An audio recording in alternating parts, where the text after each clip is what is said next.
बूढ़ा हो गया वो बाप, शरीर सूख गया। बुढ़ापा क्या है? जंग लगा लोहा।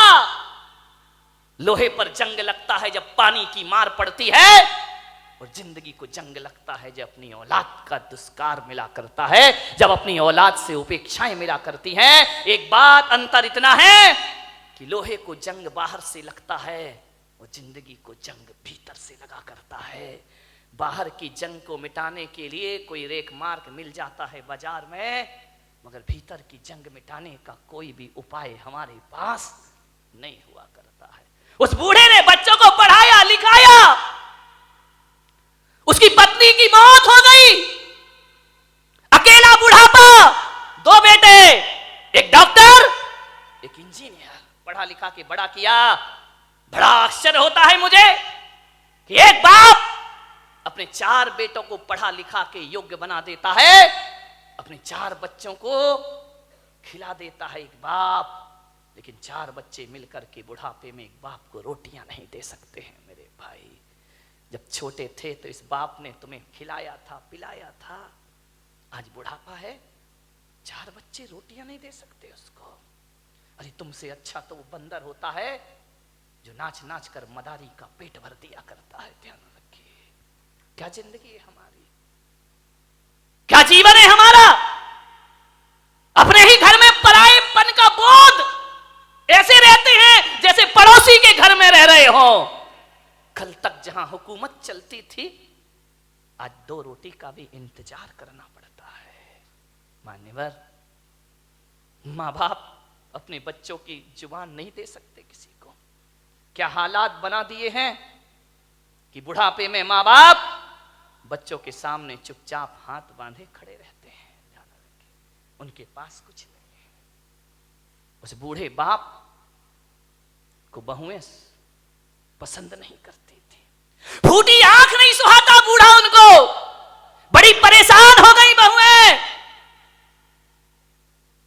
बूढ़े बाप ने देखा, यार इन बच्चों को मैंने पाला पोसा बड़ा किया, आप विचार तो करो एक बार, माँ बाप की तपस्याएं। मैं संत हूं, मैं दिगंबर संत हूं, लेकिन आज मैं आपके सामने कह रहा हूं कि 23 साल हो गए मुझे सन्यास में रहते रहते, लेकिन मैं विश्वास के साथ कहता हूं कि 23 साल में जितनी तपस्या मैंने नहीं की होगी, उससे ज्यादा तपस्या मेरी मां ने मुझे पालने में की होगी।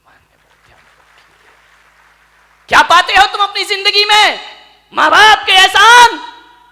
बड़ा आश्चर्य होता है कि जिस मां ने 9 महीने तुम्हें कोख में रखा, बुढ़ापे में उसको कमरे में नहीं रख सकते हो तुम। ध्यान रखिए, जिस मां ने आंचल का दूध पिलाया, उस मां को मटके का पानी नहीं पिला सकते हो।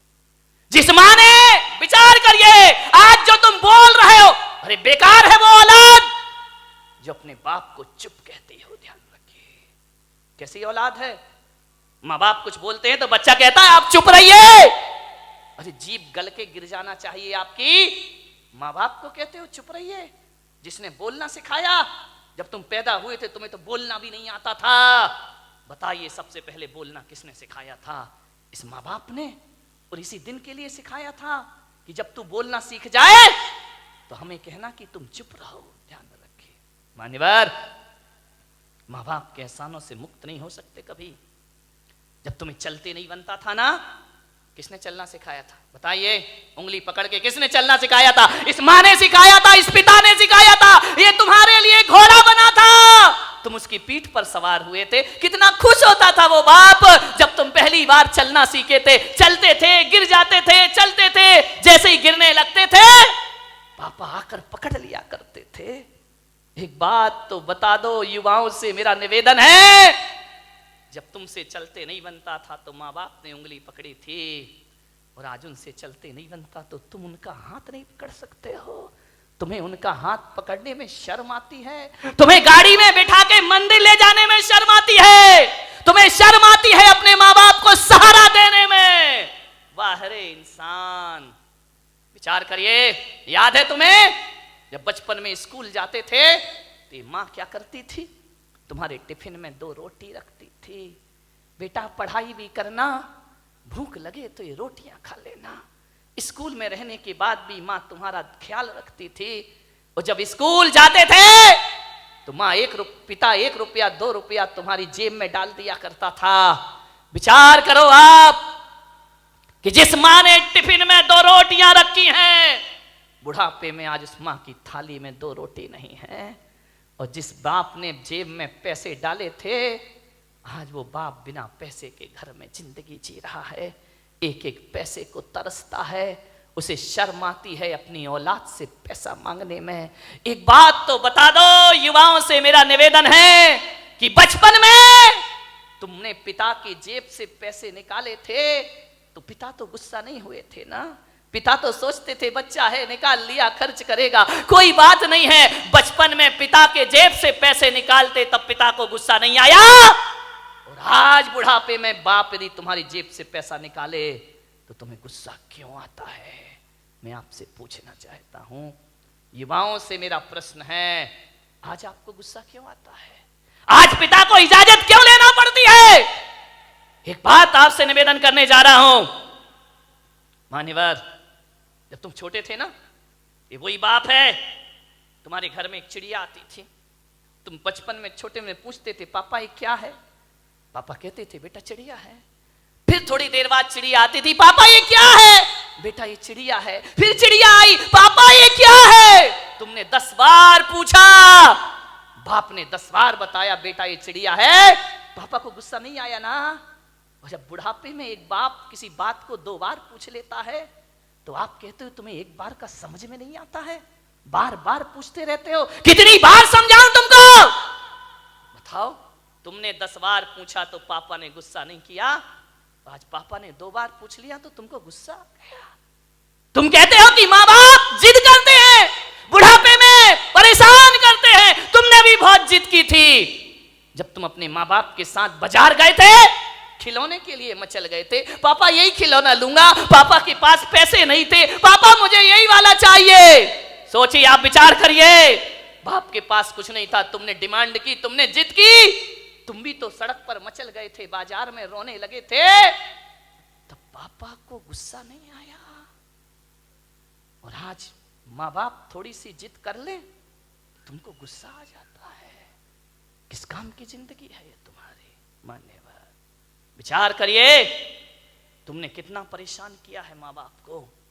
उस परेशानी का यदि 1% भी चुका सको तो माँ बाप खुशी से अपनी जिंदगी जी लेंगे। मेरे भाई, मैं आपसे निवेदन करता हूं, माँ बाप का सम्मान ना कर सको कोई बात नहीं है, ज्यादा उनका मान प्रतिष्ठा ना दे सको कोई बात नहीं, लेकिन मेरा आपसे आज एक निवेदन है, इज्जत ना दे सको कोई बात नहीं, मगर ऐसा तो करो कि माँ बाप इज्जत से उस घर में रह सके। ध्यान रखें, इतना तो कर सकते हो ना कि सम्मान की जिंदगी जी सके। वो क्या करते हम माँ बाप के लिए?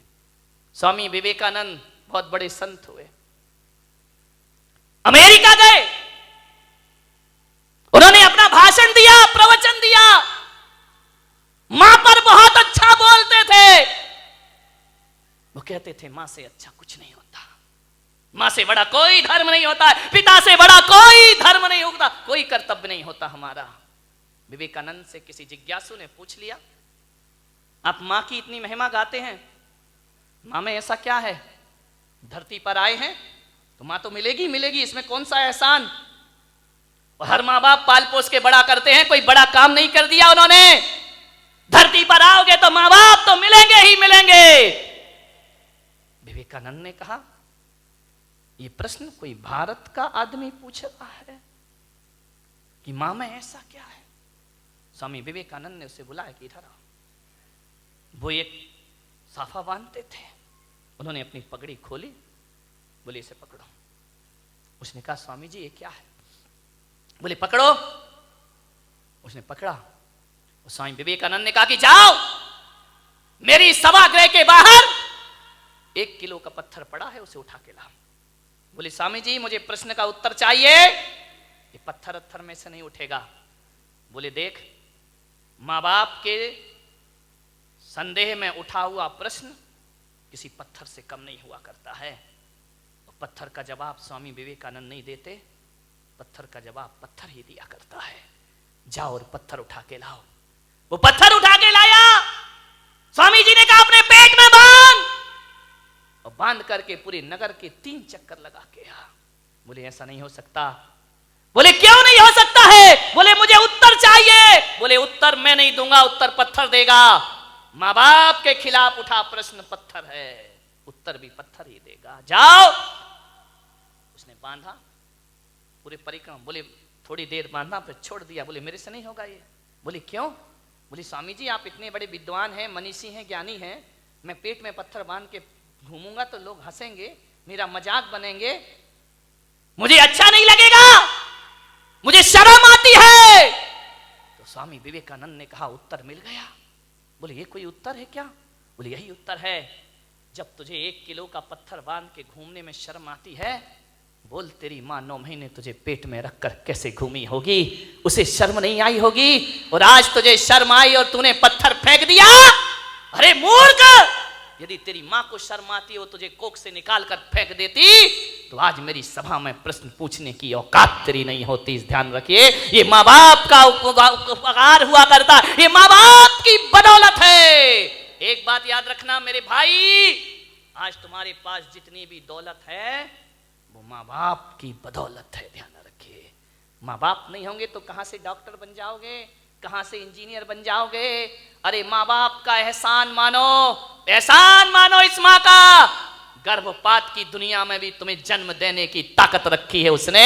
यदि जन्म से पहले मार देती तो आज यहां बैठ के प्रवचन नहीं सुन रहे होते तुम लोग। आज जो इज्जत तुमने कमाई है ना, ये मत सोचना कि पढ़ लिख के इज्जत कमाई है, ये मत सोचना कि दौलत कमा के इज्जत कमाई है।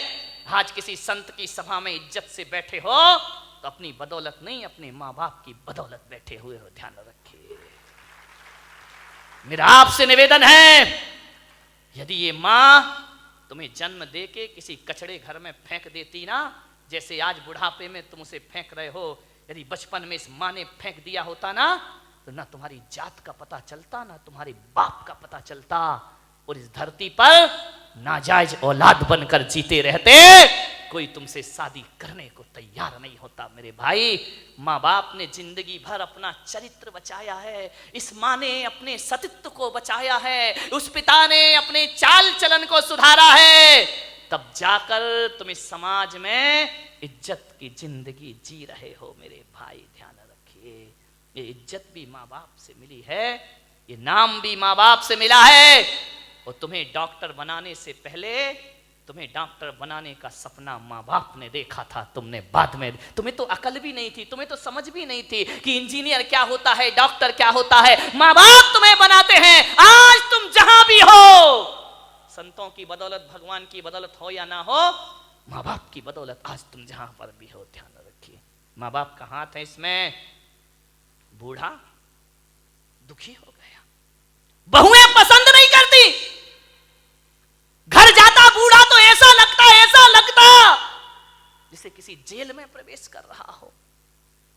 पत्नी भी नहीं, फोटो लगी है पत्नी की, लेटा हुआ है पलंग पर, कभी पत्नी को देखता है, कभी अपने आप को देखता है। रात कटती है करवट में, पता नहीं चलता कितनी लंबी रात है। यूं तो अमावस 15 दिन में एक बार आती है, लेकिन उस बूढ़े की जिंदगी में तो अमावस ही अमावस थी, पूर्णिमा तो कभी आ ही नहीं पाई। सुबह ताने भरे शब्दों से नाश्ता मिलता, उलाहना दे करके 2 रोटी मिलती, करते क्या हो तुम यहां बैठे बैठे? कुछ नहीं बोला बूढ़ा। ठीक है, जाए भी तो जाए कहां? बड़ा दुखी था, मर भी नहीं सकता, मौत भी नहीं आती, जी भी नहीं सकता, जीने जैसा कुछ बचा भी नहीं है। बहुत दुखी है बूढ़ा।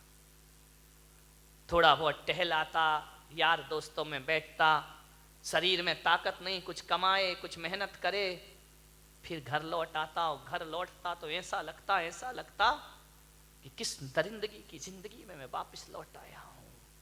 कोई ढंग से बात नहीं करता, बेटे के पास टाइम नहीं, वो क्लिनिक से आता, वो साइड से आता नहाता धोता, टीवी के सामने बैठ जा, बूढ़े बाप से कोई कुछ नहीं पूछता। मैं युवाओं से निवेदन करूंगा, बूढ़े माँ बाप को बुढ़ापे में कुछ नहीं चाहिए, कुछ नहीं चाहिए। कोई बूढ़े माँ बाप नहीं कहेंगे अच्छा कमरा दो, अच्छा बंगला दो, गाड़ी दो, मोटर दो, अच्छा खाना दो। कोई माँ बाप नहीं। आपसे निवेदन है, जब कोई बेटा विदेश जाता है ना घूमने के लिए, पढ़ने के लिए, यदि वो पत्नी से पूछता है क्या लेकर आऊं, पत्नी कहती मेरे लिए हार लेकर आना। बच्चे से पूछता बेटा तेरे लिए क्या लेके आऊं, वो कहता है मोबाइल लेके आना। बहन से पूछता है तेरे लिए क्या लेकर आऊं, वो कहती है अच्छे से सूट लेकर के आना। लेकिन जब माँ से पूछता है माँ मैं विदेश जा रहा हूं, बता तेरे लिए क्या लेकर आऊं, तो माँ कहती है मेरे पास सब कुछ है मेरे बच्चे, कुछ लाए या ना लाए, मेरा लाल तू वापिस आ जाए, इससे बड़ा उपहार मेरे लिए दुनिया में कोई दूसरा नहीं। एक माँ है जो केवल तुम्हें चाहती है, तुम्हें बस, बाकी सारे रिश्ते तो तुमसे कुछ चाहते हैं। ध्यान रखिए, तुम्हें चाहने वाला कौन है? मान्यवर, क्या चाहिए एक बूढ़े माँ बाप को? पत्नी डिमांड कर सकती है साड़ी की, आभूषण की, माँ बाप तो नहीं करते। कोई उन्हें अच्छा पहनना नहीं चाहिए, उन्हें अच्छा कपड़ा नहीं चाहिए, उन्हें तो सब जीवन जी लिया है। ध्यान रखना, लड़कों से मेरा निवेदन है, बूढ़े माँ बाप को केवल प्रेम के 2 शब्द चाहिए। रूखी रोटी दे देना, ऑफिस से दुकान से जब भी लौटो 2 मिनट अपने माँ बाप के पास जरूर बैठना, उनका हाल चाल पूछ लेना, समस्या का समाधान कर पाओ या ना कर पाओ 2 शब्द प्यार के बोलना कि पापा जी कोई तकलीफ तो नहीं है ना, कोई कष्ट तो नहीं है ना, आपकी तबीयत ठीक है ना, बस इतना बोल दो। ध्यान रखिए, कुछ नहीं चाहिए माँ बाप को। एक माँ को इतना ही तो सुनना है कि माँ से इतना बोल दे बेटा कि मम्मी तू ठीक है ना। मैं आज आपसे पूछता हूं, एक सच्चा बेटा होगा तो आज जाके घर में माँ बाप से पूछेगा कि माँ बाप, माता पिता जब तुमने मुझे जन्म दिया था क्या सोच के जन्म दिया था? एक बात पूछना प्रश्न अपनी माँ बाप से, क्या सोच के तुमने जन्म दिया था मुझे? आप बताओ पिताजी, जैसा आपने सोचा था मैं उसके अनुसार हूं या नहीं हूं? पूछ लो एक बार अपने माँ बाप से। किन अरमानों से जन्म दे के पाल पोस के बड़ा किया था, मैं आपकी इच्छाओं के अनुरूप जीवन जी रहा हूं या नहीं जी रहा हूं? और माँ बाप यदि कुछ ना बोले तो समझना कि तुम अभी वैसा जीवन नहीं जी रहे हो। और मैं पुलक सागर आपको कहता हूं कि माँ बाप यदि चुप हो जाएं तो कसम खा लेना कि आज से मैं माँ बाप के अनुसार जिंदगी जीने का प्रयास करूंगा। ध्यान रखिए, और जो बेटा ऐसा कर लेगा वो किसी संत से कम नहीं हुआ करता है।